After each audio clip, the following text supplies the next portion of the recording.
हो गया आपका? एंट्री कराना है वहाँ पे। Okay okay. एंट्री और क्या एंट्री आपको तो मिल जाएगा ना, सामान कुछ दिन का वहाँ। मैडम और क्या एंट्री करना क्या? एंट्री कराना है सर, वहाँ पे कॉर्नर में एंट्री करवाना है, असेसमेंट करना है। ओहो ओके सर।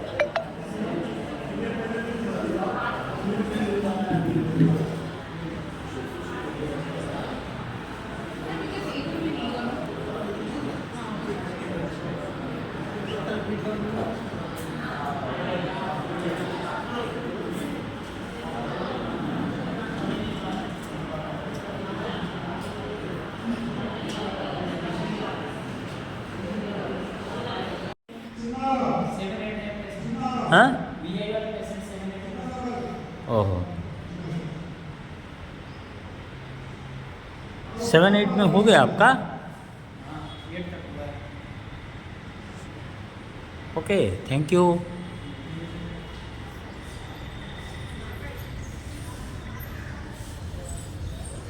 బ్యాటరీ సైకిల్ వచ్చింది, మీరు గట్టిగా చప్పట్లు కొట్టాలి. ఎవరికి పర్సెంటేజ్ ఎక్కువ ఉంటే వాళ్ళకి దక్కుతుంది. ఇక్కడ వాళ్ళు మన అలింప వాళ్ళు టెస్ట్ చేస్తున్నారు. ఆయన బ్యాటరీ సైకిల్ ఇస్తున్నారు చిన్నారావుకి. ఆ రిసిప్ట్ మేడం చేతులుగా ఇస్తున్నారు. గట్టిగా చప్పట్లు కొట్టండి. తర్వాత మైపాల్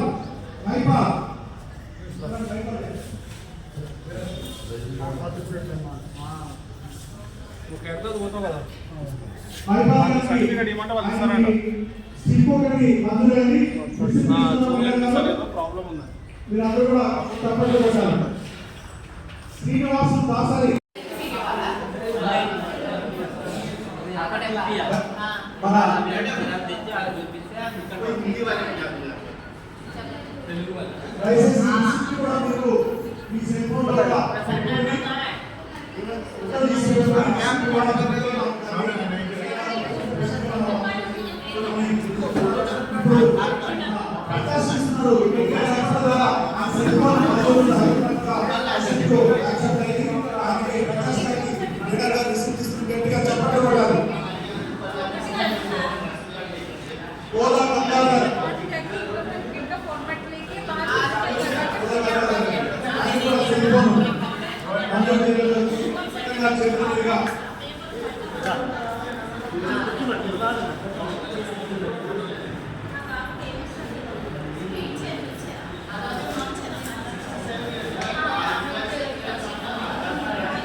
అమర్నాథ్ గారు విషయాలు చెప్పారు. ఈ యొక్క సికింద్రాబాద్ పార్లమెంట్లో ఉన్నటువంటి 7 అసెంబ్లీలో కూడా ఈ యొక్క అసెస్మెంట్ క్యాంప్స్ నిర్వహించడం, అందరికీ అసెస్మెంట్ అయిపోయిన తర్వాత మళ్ళీ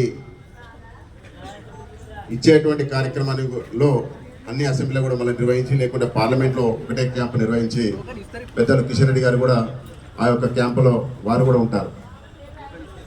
కాబట్టి ఇంతకుముందు చెప్పినట్టు కిషన్ రెడ్డి గారు వారు పార్లమెంట్లో ఉన్నటువంటి ఏ ఒక్క దివ్యాంగుడికి కూడా ఇబ్బంది కలగకుండా అందరికీ కూడా చేయుతనివ్వాలనే ఒక ఆలోచనతో ముందుకు పోతున్నటువంటి నాయకుడు మన పార్లమెంట్ సభ్యులు మంత్రివర్యులు కిషన్ రెడ్డి గారు. అదేవిధంగా నరేంద్ర మోడీ గారు కూడా ఏదైతే ఇంతకుముందు పిలిచినట్టు ఫిజికల్లీ హ్యాండిక్యాప్డ్ అని కాకుండా దివ్యాంగులను పిలిచి వాళ్ళని ప్రోత్సహించాలా, సమాజంలో మెయిన్ స్ట్రీమ్ తీసుకురావాలా, కాబట్టి వాళ్ళకి రిజర్వేషన్స్ కూడా పెంచి ఆ విధంగా ప్రయత్నపూర్వకంగా అందరినీ సమానంగా ఉండే విధంగా జీవించే విధంగా ఈ యొక్క కార్యక్రమాన్ని చేపట్టాలని చెప్పి మోడీ గారు కూడా పిలుపునివ్వడం, వారి పిలుపుని ఆధారంగానే ప్రతి అసెంబ్లీ సెగ్మెంట్లో పార్లమెంట్ సెగ్మెంట్లో కూడా ఈ యొక్క కార్యక్రమాన్ని చేపట్టడం జరుగుతాం. కాబట్టి ఆ విధంగానే ఈరోజు ఇక్కడికి వచ్చినటువంటి అందరికీ కూడా ఇక్కడ ఉన్నటువంటి భారతీయ జనతా పార్టీ కార్యకర్తలందరూ కూడా ఇంటింటికి పోయి తీసుకొచ్చి ఒక అసెస్మెంట్ క్యాంప్ చేయించడం, పరికరాలు అందించే విధంగా చేయాలని చెప్పి కిషన్ రెడ్డి గారు ఇచ్చినటువంటి మార్గదర్శనానికి అనుగుణంగా ఈ యొక్క క్యాంప్ నిర్వహించడం జరుగుతుంది.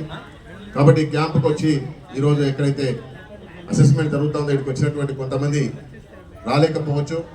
వారికి కూడా మిగతా అసెంబ్లీ ఉన్నటువంటి సెగ్మెంట్లో ఉన్నటువంటి క్యాంపు కూడా రావాల్సిందిగా మీరు చెప్పాలని చెప్పి నేను కోరుతా ఉన్నాను. కాబట్టి ఏదైతే మనకు సమానంగా అందరితో జీవించే విధానం అయితే ఉందో ఆ విధంగానే ఛాలెంజెస్ కూడా ఆ విధంగానే ఉంటాయి. కాబట్టి ఈరోజు చాలామంది ఈ విధంగా ఉన్నటువంటి ఎగ్జాంపుల్స్ చాలా ముందుకు రాణించినటువంటి ఎగ్జాంపుల్స్ చాలా సమాజంలో ఉన్నాయి. కాబట్టి ఆ విధంగానే ఏదో తేడా మనకు అంగవైకల్యం ఉందనే ఆలోచన కాకుండా అందరం కూడా సమానంగా జీవించాలనే ఆలోచనతో ఈ క్యాంపులు నిర్వహించి చైతన్యం కూడా జరుగుతుంది. కాబట్టి ఈ క్యాంప్కి వచ్చిన అందరికీ కూడా నేను ధన్యవాదాలు తెలియజేస్తూ ముగిస్తాం. అన్నగారికి గట్టిగా చప్పట్లు కొట్టి అభినందన తెలియజేద్దాం. ఇప్పుడు మన ముఖ్య అతిథి మన అందరి సాంఘిక అంటే సోషల్ సర్వీస్లో తన వంతు కృషి చేస్తూ ఎంతో మంది సేవకి చేయాలని ముందుకు తీసుకొస్తున్నటువంటి పెద్దలు సంఘ సేవకురాలు మన కేంద్ర మంత్రివర్యుల అన్న సతీమణి కావ్యకిషన్ రెడ్డి గారిని మన అందరినీ ఉద్దేశించి, ఎందుకంటే మేడం గారు దీవెనతోటి మనం ఎన్నో కార్యక్రమాలు చేసుకుంటాం, రాబోయే కాలంలో కూడా ఎన్నో చేసుకునే విధంగా ముందుకు సాగదాం. మన మేడం గారిని మాట్లాడవలసిందిగా కోరుతున్నాం. వేదికను అలంకరించిన పెద్దలు గౌరవనీయులు శ్రీ గౌతమ్ జీ గారికి, కార్పొరేటర్ శ్రీమతి అమృత గారికి, మన కొల్లి నాగేశ్వరరావు గారికి, అమర్నాథ్ గారికి, నీరజ గారికి, మరి వీణా గారికి, ఇంకా మిగతా పెద్దలందరికీ, ఇక్కడికి విచ్చేసిన అక్కలు, చెల్లెళ్ళు, అన్నలు, తమ్ముళ్ళు, మీ అందరికీ నా నమస్కారం. మరి కేంద్ర మంత్రి కిషన్ రెడ్డి గారు దివ్యాంగులు పడుతున్న ఇబ్బందులు, కష్టాలను గమనించి వారికి ఎంతో కొంత తన వంతు సాయంగా చేయాలనే ఉద్దేశంతో ఇప్పటి వరకు మరి మన దివ్యాంగులకి చాలా మందికి అవసరమైన ఉపకరణాలు ఎంతో అందివ్వడం జరిగింది.